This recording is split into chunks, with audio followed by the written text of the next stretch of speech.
A group stage match usually offers a brief margin for error, but when the whistle blows on this specific 2026 fixture, two entirely different types of pressure collide on the pitch.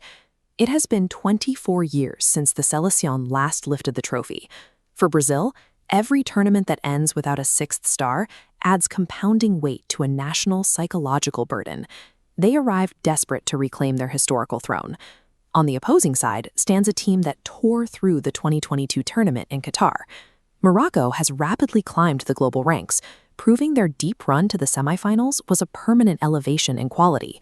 We have traditional football royalty, carrying decades of expectation, facing an opponent armed with relentless physical energy and zero fear of reputation.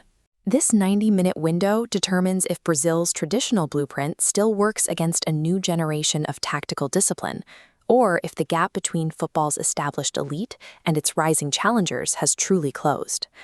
Look back to their only previous World Cup meeting in 1998, and the hierarchy was clear. Brazil cruised to a comfortable 3-0 victory, heavily outmatching the Moroccan squad. Fast forward to a 2023 friendly in Tangier, and the dynamic completely flipped. Morocco pressed aggressively, held their ground, and walked away with a stunning 2-1 victory over the Brazilians. That 90 minutes proved the Atlas Lions can go toe-to-toe with elite talent, absorb heavy attacking pressure, and still emerge victorious. For the Brazilian squad, that loss stripped away the psychological advantage they typically rely on. Their opponents no longer lose the match in the tunnel before kickoff. Any assumptions based on past decades are useless here. Brazil has to beat a team that already holds the tactical blueprint for dismantling them. When the match gets underway, the overarching tactical battle will largely be decided by individual dualities out wide on the touchlines. Brazil relies heavily on the talent of Vinicius Jr. to ignite their final third. His ability to accelerate past defenders from a dead stop forces entire defensive units to aggressively shift toward his flank to provide cover. But Morocco fields an exact counterweight on that same wing, Achraf Hakimi. Hakimi absorbs pressure deep in his own half, then immediately launches forward with rapid overlapping runs, forcing opposing wingers to abandon their attack and track back to defend. When wide battles draw defenders out of position, Brahim Diaz operates in the resulting central space, using tight footwork to thread passes directly through the gaps.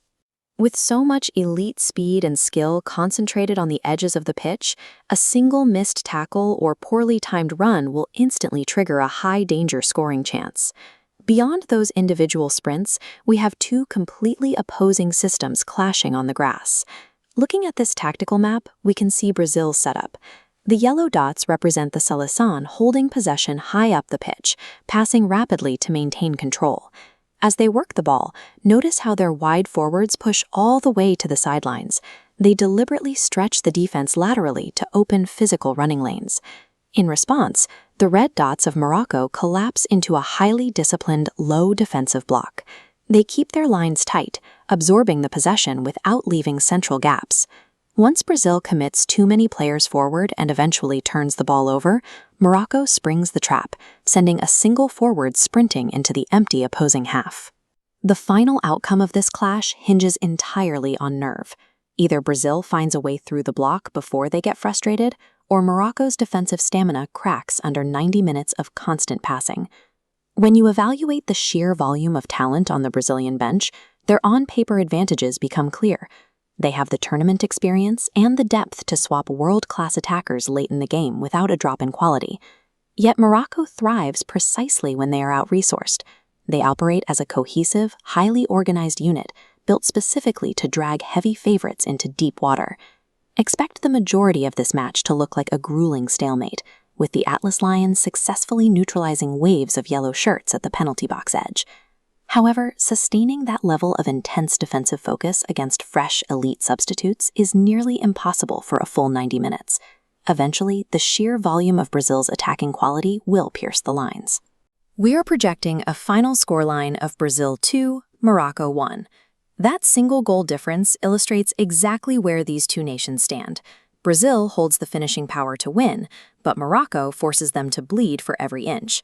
Escaping this group stage clash with 3 points gives the Seleção the battle-tested momentum needed to chase their ultimate goal of a 6th World Cup. And for Morocco, pushing the 5-time champions to the absolute limit proves their deep tournament runs are a permanent feature of the modern global game. How do you see this tactical clash playing out? Drop your own score predictions down in the comments. Make sure to subscribe and turn on notifications so you don't miss our upcoming breakdowns of every major fixture in the 2026 World Cup. Thanks for watching.